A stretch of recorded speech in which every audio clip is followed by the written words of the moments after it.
యాక్చువల్గా ఈరోజు first film 28 years లేటర్కే వెళ్దాం అనుకున్నాను. కాకపోతే ప్రింట్ ఇష్యూస్ వలన షో క్యాన్సిల్ అయింది. మధ్యాహ్నం కూడా అలానే జరిగింది. ఇంకా వెయిట్ చేస్తే లేట్ అయిపోతుంది, ఈరోజు వేస్ట్ అయిపోతుందని చెప్పి ఆమిర్ ఖాన్ గారి సితారే జమీన్ పర్కి వెళ్ళాను.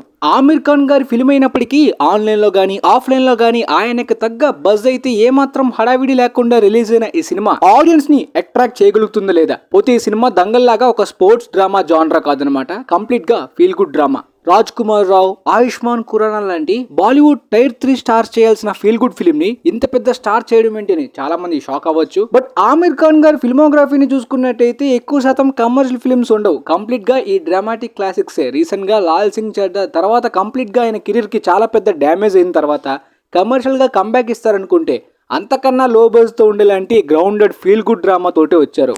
లైఫ్లో పెద్దగా ఎలాంటి అచీవ్మెంట్ లేని ఒక యారగెంట్ కోచ్ లో సిండ్రోమ్ ప్లేయర్స్కి, అదే మందబుద్ధి ఉన్న వాళ్ళకి కోచింగ్ ఇవ్వాల్సి వస్తుంది. కోచ్లో ఉండే క్వాలిటీస్లో ముఖ్యంగా ట్రైనింగ్ కోసం ఎంత సఫర్ అవుతాడో అలాంటి ఎలిమెంట్స్ని డెలివర్ చేయడానికి ఈయన అంతే కష్టపడిన ఫీల్ అయితే కొన్ని సీన్స్లో కనిపించింది.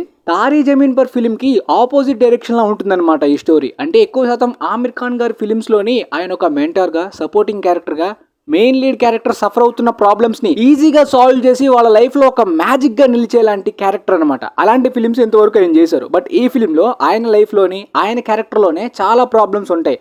వాటిని సాల్వ్ చేసేదే ఈ మెంటల్లీ డిజేబుల్డ్ ప్లేయర్స్. కాబట్టి ఆయన ఫిల్మోగ్రఫీలో ఉన్న పాయింట్స్ ఈ ఫిల్మ్ లో కూడా ఉంటాయి, ఈ స్టోరీలో కూడా. కాకపోతే కాస్త డిఫరెంట్ డైరెక్షన్ లోని ఇంప్రెస్ చేసేలాంటి పాయింట్స్ కూడా స్టోరీలో చాలా చోట్లే ఉంటాయి. బట్ ఆ పాయింట్స్ ఎంత స్ట్రాంగ్ గా ఉన్నా story telling and screen play and characters and performances లో అది డెలివర్ కావాలి కదా. ఆమిర్ ఖాన్ గారు చూస్ చేసుకున్న ఈ ఛాంపియన్ ప్లాట్ లో అయితే మాత్రం మంచి పొటెన్షియలే ఉందని చెప్పాలి. బట్ ఆ పొటెన్షియల్ కనిపించాలన్నా, మ్యాజిక్ వర్క్ అవ్వాలన్నా ముందుగా క్యారెక్టర్స్ యొక్క ఎస్టాబ్లిష్మెంట్, అంటే మొదటి యాక్ట్ లోని క్యారెక్టర్స్ కి తగ్గట్టు ఆ ఇంట్రొడక్షన్ అయితే బాగానే ఉంది. ఫిలింలోని మెయిన్ లీడ్ ఆమిర్ ఖాన్ గారి గుల్షాన్ క్యారెక్టర్ మాత్రమే కాకుండా చాలా క్యారెక్టర్స్ కి స్కోప్ ఉంది. కాబట్టి ఆ క్యారెక్టర్స్ అన్నిటిని కూడా పరిచయం చేస్తున్నప్పుడు తీసుకున్న టైం కి తగ్గట్టే ఆ క్యారెక్టర్స్ ని ఇంట్రడ్యూస్ చేయడం గానీ, వాళ్ళ యొక్క పాయింట్ ఆఫ్ వ్యూ స్టోరీకి తగ్గట్టు ఒక మంచి పర్ఫెక్ట్ పాయింట్ అండ్ సీన్ ని కూడా డెలివర్ చేయడం కూడా బాగానే కుదిరాయి కొన్ని సీన్స్ లో. దానివల్ల మెయిన్ క్యారెక్టర్స్ అన్ని కూడా ఇంప్రెస్ చేసే పాయింట్స్ ని డెలివర్ చేయగలిగారు. పర్ఫార్మెన్సెస్ పరంగా చాలా మందినే మెచ్చుకోవాలి. కానీ ఓటీటీ ఎరాలో కూడా ఎంత పెద్ద సక్సెస్ ని, స్టార్డమ్ ని చూసిన ఆమిర్ ఖాన్ గారు ఎలాంటి కమర్షియల్ ఎలిమెంట్స్, పెద్ద స్కేల్, బడ్జెట్ లేని గ్రౌండెడ్ జానరా తోటి ఇలాంటి అటెంప్ట్ చాలా అవుట్డేటెడ్ గా ఎప్పుడో తారే జమీన్ పర్, 3 ఇడియట్స్ టైంలోని చేయాల్సిన ఫిల్మ్స్ ని ఆమిర్ ఖాన్ గారు ఇప్పుడు చేస్తున్నారేంటి, ఈ ఓటీటీ ఎరాలో ఎవరు కూడా చూడరు అని ఇలాంటి కామెంట్స్ ని కూడా ఫేస్ చేశారు. ఇన్ఫాక్ట్ ఫిల్మ్ లో చాలా క్యారెక్టర్స్ అన్ని కూడా మెయిన్ హీరో అయిన ఆమిర్ ఖాన్ మీద జోక్స్ చేయడం, ఆయన హైట్ మీద జోక్స్ చేయడం, హీరో క్యారెక్టర్ కూడా ఇన్సల్ట్స్ ని ఫేస్ చేసేలాంటి న్యాచురల్ పర్ఫార్మెన్స్ ని డెలివర్ చేశారు. చాలా పెద్ద రిస్కీ అటెంప్టే చేశారని చెప్పాలి. సో ఒక మిస్టర్ పర్ఫెక్షనిస్ట్ గా ఆయన చేయాల్సిన బాధ్యత ఆయన చేశారు. బట్ లాల్ సింగ్ చడ్డాలోని టామ్ హ్యాంక్స్, ఫారెస్ట్ గంప్ లాంటి ఎవర్ గ్రీన్ పర్ఫార్మెన్స్ ని డెలివర్ చేయడం కష్టమే కదా. బట్ ఇక్కడ కష్టం కన్నా అవమానాలను ఎక్కువ ఫేస్ చేశారు. దానిలో కామెడీని కూడా జనరేట్ చేశారు. ఫిల్మ్ లో కామెడీ మరీ అవుట్డేటెడ్ గా ఉందా, అట్లీస్ట్ నవ్వేలాగా ఉందా అంటే కొన్ని సీన్స్ లో కామెడీ చాలా బాగా కుదిరింది. దాంతో ఆటోమేటిక్ గా ఫేస్ మీద స్మైల్ వచ్చేలాంటి మంచి ఫీల్ గుడ్ మూమెంట్స్ కూడా ఫిల్మ్ లో ఉన్నాయి. బట్ ఇంటర్వెల్ అండ్ క్లైమాక్స్ ని బాగా అప్రిషియేట్ చేయాలి. ఎందుకంటే రెగ్యులర్ ఫీల్ గుడ్ ఫిల్మ్స్ లో ఉండేలాంటి పాయింట్స్ లా కాకుండా ఒక యూనిక్ పాయింట్స్ లా అనిపించాయి ఆ రెండు సీన్స్ కూడా. అలాంటి సీన్స్ బాగానే వర్క్ అయ్యాయి. కానీ కామెడీ కంప్లీట్ గా ఎవర్ గ్రీనా. ఇంతకు ముందు దిల్ చాహతా హై, అందాజ్ అప్నా అప్నా లాంటి ఫిల్మ్స్ ని, even 3 idiots and PK films లో ఉన్న కామెడీ కూడా ఇప్పటికీ చూసినా చాలా ఫ్రెష్ కామెడీ అనిపిస్తుంది. బట్ ఈ సితారే జమీన్ పర్లోని మరీ అంత ఎవర్ గ్రీన్ కామెడీ మూమెంట్స్ లేవు. ఏదో ర్యాండమ్ గా వెళ్ళేలాంటి కామెడీ మూమెంట్స్, దాంతో పాటు మంచి ఫీల్ గుడ్ మూమెంట్స్ కొన్ని చోట్ల వర్క్ అయ్యాయి. కాబట్టి ఆటోమేటిక్ గా ఫేస్ మీదకి స్మైల్ రావడం వలన మంచిగా పాస్ అవుతుంది తప్పించి మరీ evergreen comedy scenes, jokes పండేలాంటి టైప్ ఆఫ్ జానరా కూడా కాదు. సో ఎవర్ గ్రీన్ కామెడీ, మరీ దంగల్ రేంజ్ స్పోర్ట్స్ ఎలిమెంట్స్ కూడా ఉండేలాంటి ఫిలిం ఆ జానరా కాదు. కాబట్టి చూసే ముందు ఎక్స్పెక్టేషన్స్ ఈ రేంజ్ లో ఉండాలన్నమాట.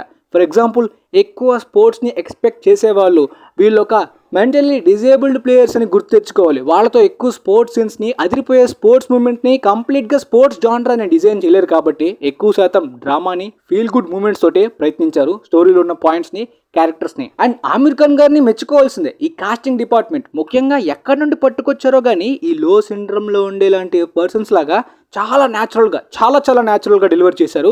ఇన్ఫ్యాక్ట్ ఫిలింకి పర్ఫార్మెన్సెస్లో ఎక్కువ ప్లస్ పాయింట్ ఆమిర్ ఖాన్ గారి కన్నా వీళ్ళే అని చెప్పాలి. బై ద వే నేను ఈ ఫిలిం గురించి ఎక్కువ రీసెర్చ్ చేయలేదు. వాళ్ళు చూడడానికి రియల్ లైఫ్ లో కూడా లో సిండ్రోమ్ అదే మెంటల్లీ డిజేబుల్డ్ పర్సన్స్ అయినా అనే వైబ్ అయితే వచ్చిందనమాట. వాళ్ళే ఇలా యాక్ట్ చేశారా అనే ఫీల్ కూడా వచ్చింది. ఇప్పటికీ ఆ డౌట్ అయితే ఉంది. ఇక జెనీలియా గారి పర్ఫార్మెన్స్ గానీ క్యారెక్టర్ గానీ ఏదో స్టోరీలో ఇరికించే ఫీల్ ఎక్కడ కూడా రాలేదన్నమాట. హీరో క్యారెక్టర్ కి మంచిగా జస్టిఫికేషన్ చేసేలాంటి మూమెంట్స్ కూడా ఆమె క్యారెక్టర్ తో ఉన్నాయి కాబట్టి ఆమె క్యారెక్టర్ యొక్క ఇంపార్టెన్స్ కూడా స్టోరీలో స్క్రీన్ ప్లేలో చాలా చోట్ల ఉంది. కొంత గ్యాప్ తర్వాత చూసినప్పటికీ ఆమె పర్ఫార్మెన్స్ గానీ ఆ లుక్స్ గానీ అంతే న్యాచురల్ గా ఒకప్పుడు వింటేజ్ వైబ్సే వచ్చాయి. ఆమిర్ ఖాన్ గారితో పేరింగ్ కూడా ఫోర్స్డ్ గా ఎక్కడ అనిపించలేదు. న్యాచురల్ గానే సెట్ అయింది ఇద్దరికి కూడా. దానికి ఇంకొక మెయిన్ రీజన్ వాళ్ళ మధ్యన కాన్వర్సేషన్ గానీ ఆర్గ్యుమెంట్స్ గానీ ఇవన్నీ కూడా న్యాచురల్ గా రాసుకున్నారు కాబట్టి ఆ న్యాచురల్ వైబ్ అయితే వచ్చిందనమాట. కొద్దిగా ఫోర్స్డ్ గా ఆర్టిఫిషియల్ గా ఎక్కడైనా రాసుకుంటే పక్కగా తేడా కొట్టేసి ఉండేది. సో దీన్ని బట్టి ఫిలిం కి కంప్లీట్ గా ఫుల్ మార్క్స్ ఇచ్చేయాలి బ్రో. అంత స్ట్రాంగ్ ఇంపాక్ట్ ఇస్తుందా? ఆమిర్ ఖాన్ గారి ఫిల్మోగ్రఫీలో టాప్ రేంజ్ క్లాసిక్స్ లో ఇది కూడా నిలిచిపోతుందా అంటే కానే కాదు. మొదట స్పానిష్ ఛాంపియన్స్ ఫిలిం ని హాలీవుడ్ లోని వుడీ హారెల్సన్ గారు కూడా రీమేక్ చేశారు. ఆ తర్వాత ఇప్పుడు ఇండియాలో రీమేక్ అయింది. స్టోరీలో అయితే మాత్రం పొటెన్షియల్ ఉంది, కానీ స్క్రీన్ ప్లే నేను ఈ ఫిలిం లో చూస్తున్నప్పుడు కలిగించింది ఏంటంటే మంచి ఫీల్ గుడ్ మూమెంట్స్ తో చాలా అద్భుతంగా కొన్ని సీన్స్ బాగా వర్క్ అయ్యాయి. కానీ ప్లాట్ పాయింట్ లో ఉన్న యూనిక్నెస్ స్క్రీన్ ప్లే పాయింట్స్ లో అదే రేంజ్ లో లేదు. నేనైతే ఒరిజినల్ ఫిలిం చూడలేదు, బట్ ఆమిర్ ఖాన్ గారి ఫిలిమ్స్ తీసుకుందాం. తారే జమీన్ పర్ గానీ, 3 ఇడియట్స్ గానీ, Rang De Basanti, Dangal, PK, secret super star ఇలా ఆయన కెరీర్ లో ఎన్నో ఫిలిమ్స్ ఉంటాయి. ఆ అన్ని ఫిలిమ్స్ లో కూడా ఒక యూనిక్ పాయింట్ ఉంటుంది. దానికి తగ్గ యూనిక్ స్క్రీన్ ప్లే ప్రొసీడింగ్స్ కూడా ప్రతి పాయింట్ తో యూనిక్నెస్ స్ట్రాంగ్ గా కనిపిస్తుంది. ఇక్కడ స్క్రీన్ ప్లే ప్రొసీడింగ్స్ లో అంత యూనిక్ పాయింట్స్ కనిపించవు. కేవలం కొన్ని మూమెంట్స్ మాత్రమే మంచి ఫీల్ గుడ్ గా సినిమాలో ఉన్న ఆ స్టోరీలో ఉన్న మెయిన్ ఇంప్రెసివ్ పాయింట్స్ ని డెలివర్ చేయగలిగింది. ఆ కొన్ని మూమెంట్స్ స్టోరీకి జస్టిఫికేషన్ చేయగలిగాయా అంటే నిజంగా చేయగలిగాయి అని చెప్పాలి. కానీ ఆ కొన్ని సీన్స్ మాత్రమే జనాలకి గుర్తుండి మిగతా సీన్స్ అంతా కూడా నార్మల్ ప్రొసీడింగ్స్ ఉంటే సినిమా అంతే యూనిక్ ఇంపాక్ట్ అయితే ఎవర్ గ్రీన్ ఫీల్ అయితే ఇవ్వదు కదా. మేబీ ఒకవేళ ఒరిజినల్ ఫిల్మ్ లో కూడా ఇలానే ఉంటే వీళ్ళు రీమేక్ చేయాలనుకున్నప్పుడు అంతకన్నా బెటర్ గా చేయాలి కదా. కొన్ని సీన్స్ ని మార్చి అంతకన్నా యూనిక్ స్క్రీన్ ప్లే ని డిజైన్ చేసుకుంటుంటే బాగుండేదేమో అని అనిపించింది. For example interval and climax ఎంత యూనిక్ గా నాకు అనిపించాయో, ఫిలింలో అలాంటి యూనిక్ పాయింట్స్ కొన్నైనా సరే ఉండుంటే ఇంకా ఎక్కువ హార్డ్ హీటింగ్ ఫీల్ ఇచ్చేది. కాబట్టి రెగ్యులర్ ఆడియన్స్ కి నార్మల్ గా అనిపించే సీన్స్ అన్ని కూడా ఏమాత్రం ఎక్కకపోయినా అంటే వాళ్ళు మొదటి యాక్ట్ లోని స్టోరీలోకి ఇన్వాల్వ్ అవ్వలేకపోయారు అనుకోండి, ఆ తర్వాత వచ్చే ప్రొసీడింగ్స్ కూడా it doesn't make any sense వాళ్ళకి. ఈ ఓటీటీ ఎరాలోని ఈ జానర్స్ లో ఇస్తే masterpiece evergreen classics ఇస్తేనే థియేటర్స్ కి జనాలు కొంతమంది అయినా వెళ్తారు. అదే decent average one time watchable అంటే జనాలు అస్సలు పట్టించుకోరు, ఓటీటీలో చూద్దాం అనుకుంటారు. అదే కమర్షియల్ ఫిలిం యావరేజ్ అన్న వన్ టైం వాచబుల్ అన్న డీసెంట్ అన్న హైప్ కి తగ్గట్టు ఎలా సరే థియేటర్స్ లో చూసేయాలని వెళ్ళిపోతారు. What ever. ఆమిర్ ఖాన్ గారి ఫిలిమోగ్రఫీలో ఎన్నో మాస్టర్ పీసెస్ ఎన్నో క్లాసిక్స్ ఉన్నాయి. వాటిని ఏ మాత్రం కూడా ఈ ఫిలిం మ్యాచ్ చేయలేదు. బట్ ఈ మెంటలీ డిజేబుల్డ్ పర్సన్స్ తోటి మన రియల్ లైఫ్ లో కూడా యూజ్ అయ్యేలాంటి కొన్ని ఫీల్ గుడ్ పాయింట్స్ ని చూద్దాం అనుకుంటే అలా టైం పాస్ కోసం ఈ సినిమాని వన్ టైం చూడొచ్చు. లేదు మాకు ఈ జాన్రా ఎక్కదు, ఇలాంటి ఫీల్ గుడ్ డ్రామా ఇలాంటివి మాకు ఎక్కువ అనుకునే వాళ్ళు కంప్లీట్ గా దూరంగానే ఉంటారు అనుకుంటున్నాను. దాంతోపాటు ఎక్స్పెక్టేషన్స్ కూడా ఎవరు హెవీగా పెట్టుకోరు అనుకుంటా. బట్ ఫిలిం లవర్స్ అయితే మాత్రం ఈ విధంగా చూడాలనుకుంటే డీసెంటే, బ్యాడ్ ఎక్స్పీరియన్స్ అయితే కాదు. ఫైనల్ గా ఈ ఫిలిం కి నేను ఇచ్చే రేటింగ్ 7/10.